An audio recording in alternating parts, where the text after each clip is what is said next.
बच्चों, कल मैं आपको बता रहा था सुमित्रा नंदन पंत का जीवन परिचय। तो जीवन परिचय के बाद जो उनकी रचना है गुंजन, उनकी एक रचना है गुंजन से थोड़ा सा भाग ले करके आपकी काव्य में नौका विहार शीर्षक दे दिया गया। नौका विहार शीर्षक दिया गया, यानी नौका लेकर के भ्रमण करना, घूमना किसी नदी। तो किस नदी में कहाँ घूम रहे थे, यानी गंगा नदी में और प्रतापगढ़ के पास काला काकर नामक स्थान है जो गंगा नदी के किनारे बसा हुआ है, बना हुआ है। वहीं पर अपने मित्रों के साथ एक छोटी सी नौका ले करके आप जो है भ्रमण के लिए निकल जाए। तो प्रकृति के सुकुमार कवि पंत ने प्रस्तुत कविता में मानवीकरण अलंकार के माध्यम से शीतल दुग्ध चांदनी रात में गंगा नदी की अनुपम शोभा का चित्रांकन किया है। कवि ने प्रसंगानुकूल सुकोमल शब्दावली का प्रयोग किया है। कविता के अंत में कवि की दार्शनिकता उल्लेखनीय। तो अब चूंकि प्रकृति के सुकुमार कोमल कवि के नाम से पंत जी जाने जाते हैं, तो अब इसमें गंगा का जो है, गंगा एक पतित पावनी पवित्र नदी है। ये समस्त पापों को नाश करती है। तो गंगा का जो है इन्होंने मानवीकरण किया है, एक नायिका के रूप में चित्रित किया है। तो समस्त छंदों में इनके नौका विहार में क्या होगा, मानवीकरण अलंकार।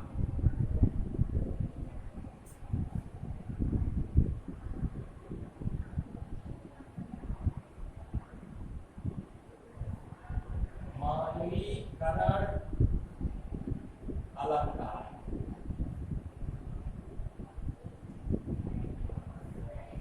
समस्त छंदों में, यानी गंगा को नायिका के रूप में चित्रित किया है, मानवीकरण है मानव के रूप में। अब शांत स्निग्ध ज्योत्सना उज्ज्वल, चूंकि रात के प्रथम प्रहर में ये नौका विहार करने के लिए गए थे। जैसे एक पहाड़,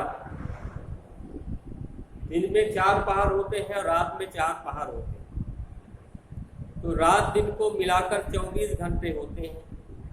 तो 4 पहाड़ दिन के, 4 पहाड़ रात के, 8 का भाग 24 में 8 का भाग दे दीजिए।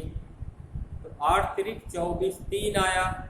3 घंटे का एक प्रहार होता है, या पहाड़ भी कहते हैं। तो रात्रि का प्रथम पहाड़ अर्थात दिन डूबता है उससे 3 घंटे बाद, 3 घंटे तक प्रथम पहाड़ रहता है। इसके बाद 3 घंटे के बाद दूसरा पहाड़ लग जाएगा। इस तरह से प्रथम पहाड़ में वो नौका विहार के लिए निकल पड़े। शांत स्निग्ध ज्योत्सना ऊपर उज्ज्वल, गंगा जी बिल्कुल शांत है, रात के समय में शांत दिखाई पड़ती हैं। और उन शांत गंगा जी में स्निग्ध माने होता चिकना, ज्योत्सना ऊपर चंद्रमा का चिकना सफेद प्रकाश पड़ रहा। अपलक अनंत नीरव भूतल, और आकाश से पृथ्वी तक बिल्कुल ऐसा चंद्रमा का प्रकाश पड़ रहा कि जैसे कोई वो चंद्रमा पलक भी नहीं झापता। अपलक। सैकत सैया पर दुग्ध धवल, सैकत कहते हैं बालू। दुग्ध माने दुग्ध, दुग्ध सफेद होता है, और धवल होता है, धवल माने भी सफेद होता है। तो बालू की जो सैया, सैया जहां पर लेटते हैं, तो जिस बालू की सैया में सफेद गंगा जी लेटी हुई है, तन्वंगी गंगा ग्रीष्म विरल। तन्वंगी का मतलब होता है दुबली पत्नी। ग्रीष्म, गर्मी, विरल और सघन दो शब्द होते हैं कि चूंकि गर्मी के ऋतु में पानी तो इधर उधर से आता नहीं। अभी तो वर्षा ऋतु है, तो वर्षा ऋतु में तमाम जब जल वृष्टि होती है तो पानी जाके नदियों के माध्यम से नदियों में चला जाता है। तो अब गर्मी के दिन में गंगा की जलधारा कम हो जाए, यानी वो गंगा जी कैसी है, तनवंगी दुबली पतली गंगा है गर्मी के कारण। लेटी है शांत श्रांत क्लांत निश्चल, और गंगा जी लगता है रात में लेट गई है अपनी थकावट को मिटाने के लिए निश्चल होकर, लगता है चल नहीं रहे। तापस वाला गंगा निर्मल, एक तपस्वी करने वाली कन्या है, निर्मल है, उसके अंदर कोई दुर्गुण नहीं है।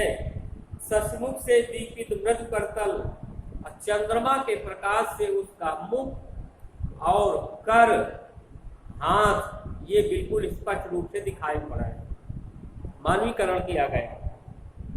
लहरें उन पर कोमल कुंतल, कुंतल कहते हैं बाल को, जो लहरें उस पर दिखाई पड़ रही हैं वो सुनहले कोमल बाल का काम कर रही, मान लीजिए जो गंगा जी के बाल इधर उधर हिल रहे हैं। गोरे अंगों पर सिहर सिहर, गंगा जी का रंग कैसा है, गौरांग है, गोरी है। सिहर सिहर लहराता तार तरल सुंदर, जो तारों का समुदाय है वो लहरों के माध्यम से उसमें लहराता हुआ झिलमिलाता हुआ गंगा जी में दिखाई पर सुंदर प्रतीत हो रहा है। चंचल अंचल सा नीलांबर, और जो नीला आकाश है वो गंगा जी के साड़ी का अंचल, मान लीजिए आंचल जिसे कहें, साड़ी की सिकुड़न सी जिस पर जब कोई महिला कपड़े पहनकर साड़ी वगैरह पहन करके लेट जाती है तो साड़ी में सिलवटें पड़ जाती है, शिकन आ जाती है। ससकी रेशमी विभा से भर, चंद्रमा की सुनहरी किरणें पड़ने के कारण वो साड़ी में जो सिलवटें हैं वो दिखाई पड़ रही हैं।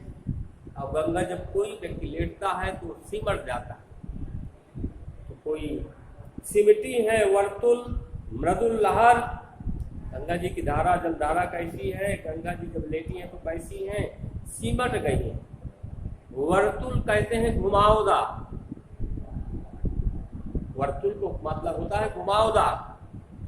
ऐसी उनकी लहर जो है, ऐसी गंगा जी लेटी हुई। लहर के विषय में बताया गया है पानी का। चांदनी रात का प्रथम प्रहार, पहर कहिए या प्रहार कहिए। चंद्रमा अपनी 16 प्रकार की कलाओं से युक्त संपूर्ण आकाश से पृथ्वी तक प्रकाश दे रहा था, और जैसे ही दिन डूबा वैसे ही निकल पड़े कवि महोदय। हम चले नाव लेकर सत्वर, अपने मित्रों के साथ एक छोटी सी नौका लेकर के नौका विहार के लिए निकल पड़ा। सिकता की सस्मित सीपी पर, सिकता माने बालू, तो मोती की ज्योत्सना रही विचार। जो गंगा नदी के किनारे बालू थी, उस बालू में जो सीपी पड़ी थी और सीपी में जो चंद्रमा का प्रकाश पड़ रहा था तो मोती की तरह चमक रही थी। लोपाले चढ़ी उठा लंगर, और उसका त्रिपाल जो ऊपर लगा होता है उसको उठा दिया, और जो लंगर जिसमें नौका रोकी जाती है सूखी जमीन में रस्सी के माध्यम से उसको गाड़ दिया जाता है, लोहे का होता है। और मृदु मंद मंद मंथर मंथर, मंद मंद माने धीरे धीरे, मंथर मंथर माने भी धीरे धीरे। तो कोमल धीरे धीरे, लघु तरणी छोटी सी नौका, हंसनी सी सुंदर, गंगा जी के जल में वो हंसनी के समान तैर रही है। तिर रही खोल पालों के पर, निश्चल जल के सूचि दर्पण पर, जल बिल्कुल निश्चल लगता है, चल नहीं रहा। और क्योंकि जल में, दर्पण में, घी में, पिघले हुए घी में, तेल में, इसमें प्रतिबिंब दिखाई पड़ता। बिंबित हो रजत पुलिन निर्भर, दोनों किनारे चांदी की तरह दिखाई पड़ रहे हैं। दूरे लगते दूरे ऊंचे लगते क्षण पर जैसे नौका बीच में पहुंची तो बहुत ऊंचे लगते। काला कांकर का राजभवन उसी गंगा नदी के किनारे प्रतापगढ़ में काला कांकर नामक स्थान है, वहां पर राजा का राजमहल बना था और उसका जो प्रतिबिंब जल में दिखाई पड़ रहा था, जैसे वो निश्चिंत होकर के कुछ पलकों पर वैभव स्वप्न सघन आंख बंद के कोई स्वप्न देख रहा हो, इस तरह से नौका से उठती जल हिलोर, जैसे नौका बढ़ती है जल इधर उधर हिलता है। हिल पड़ते नभ के ओर छोल, जल हिलने के कारण जो जल में प्रतिबिंब किनारों का पड़ रहा है तो लगते हैं वो भी हिल रहे हैं। विस्फारित नयनों से निश्चल कुछ खोज रहे चमतारक दल, बड़ी बड़ी आंखें फाड़ कर देखने वाले तारकों के समूह जो है वो जैसे इस गंगा नदी में कुछ ढूंढ रहे हों। ज्योतिष कर नभ का अंत स्थल और आकाश से लेकर के पृथ्वी तक का सब भाग बिल्कुल प्रकाशमय है। जिनके लघुदीपों को चंचल चंद्र अंचल की ओट लिए अविरल जो तारों का प्रकाश दिखाई पड़ रहा है प्रतिबिंब, वो ऐसा लगता है कि छोटे छोटे दीपक इसमें जो है जल रहे हैं। और कभी कभी वो नहीं दिखाई पड़ते। कवि महोदय का मतलब है कि उसके आंचल के कारण वो ढक जाते हैं। और फिरती लहरें लुक पल पल पल, लहरें जो है उससे लुका छिपी का पल पल खेल खेलती है। सामने शुक्र की छवि जलमल, शुक्र एक रहा है वो झिलमिलाता हुआ दिखाई पड़ता है। और पैरती परी सी जल में कल, जैसे एक सुंदर परी इस जल में तैर रही हो।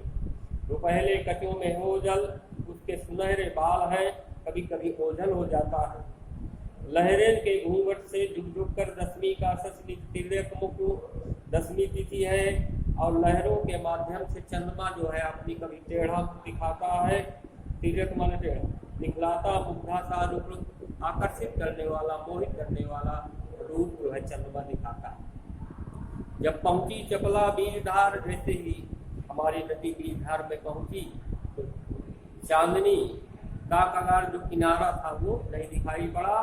दो बाहों से दूर स्थिर धारा का कृष्ण कोमल शरीर, गंगा जी के दोनों किनारे दो बाहें हैं और जो बीच में धारा है वो श्याम वर्ण की कोमल शरीर है।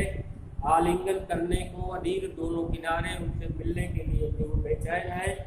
अति दूर क्षितिज पर विटिम माल लगती भूरेखा सी आराम, बहुत दूर देखो तो वहाँ पर जो तमाम प्रकार के बच्चे सघन रूप से दिखाई पड़ते हैं वो गंगा जी के भौवे समझ लीजिए।